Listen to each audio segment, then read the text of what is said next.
As a player, Xavi Hernandez is one of the greatest midfielder to ever play the game. বার্সেলোনার সাথে domestic হোক কিংবা European competition ও internationally স্পেনের সাথেও Xavi Hernandez success পেয়েছেন সব ক্ষেত্রেই। 4 বার চ্যাম্পিয়ন্স লিগ, 2 বার ইউরোপিয়ান চ্যাম্পিয়ন, একটা ওয়ার্ল্ড কাপ এবং আরও অগন্তির ট্রফি চ্যাম্পিয়ন তিনি।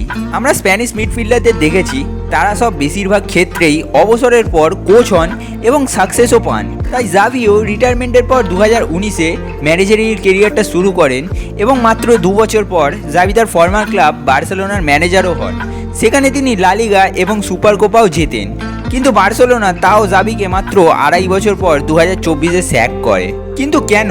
জাভি হার্নান্ডেজ কি সত্যি আসলে ম্যানেজার হিসাবে এতটাই খারাপ যে মাত্র 2.5 বছরে 2টো ট্রফি এবং 62.68% উইন রেট থাকার পরেও তাকে ভরসা করা যায় না?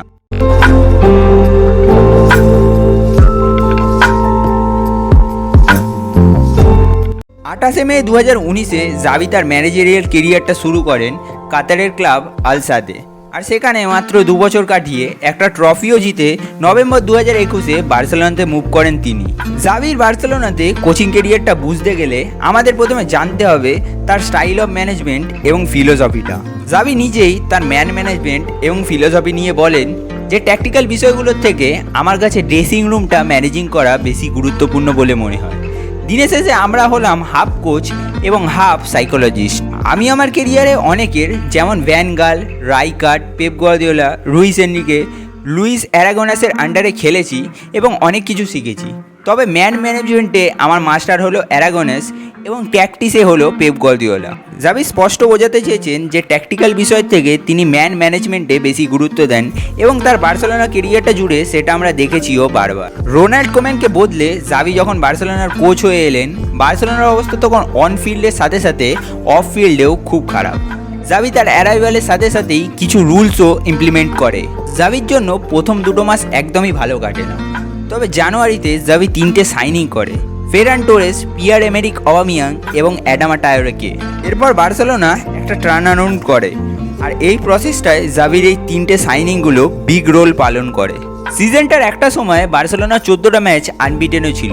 জাভি সেন্টিয়াগো বের্নাবিউতে তার ফার্স্ট ক্লাসিকোটায় রিয়াল মাদ্রিদকে 4-0 গোলে হারায়। জাভি যখন এসেছিল বার্সেলোনা ছিল 9-এ, তবুও সিজন শেষে তারা লা লিগাতে 2nd প্লেসে ফিনিশ করে।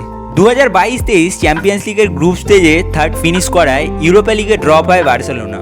2023-এই বার্সেলোনা সুপার কোপা ফাইনালে রিয়াল মাদ্রিদকে 3-1 গোলে হারিয়ে জাভির আন্ডারে প্রথম টাইটেল জেতে এবং সিজনটায় তারা লা লিগা চ্যাম্পিয়নও হয়। এটা 2018-19 সিজনের পর প্রথম লা লিগা ট্রফি ছিল বার্সেলোনার জন্য।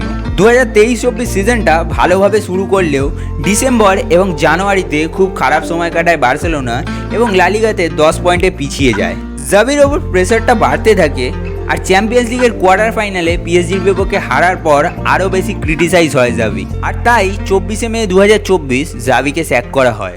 বার্সেলোনায় জাভি তার কোচিং কেরিয়ারে 142টা খেলায় 89টা ম্যাচ জিতেছিল এবং 2টো ট্রফিও দিয়েছিল। ইউরোপে তার পারফরমেন্সটা ভালো না হলেও ডোমেস্টিক্যালি জাভি বার্সেলোনাকে সাকসেসফুল করেছে। 2019-এ ম্যানেজমেন্ট শুরু করা জাভি হার্নান্ডেজ যে খারাপ ম্যানেজার নয় তা বলাই যায়।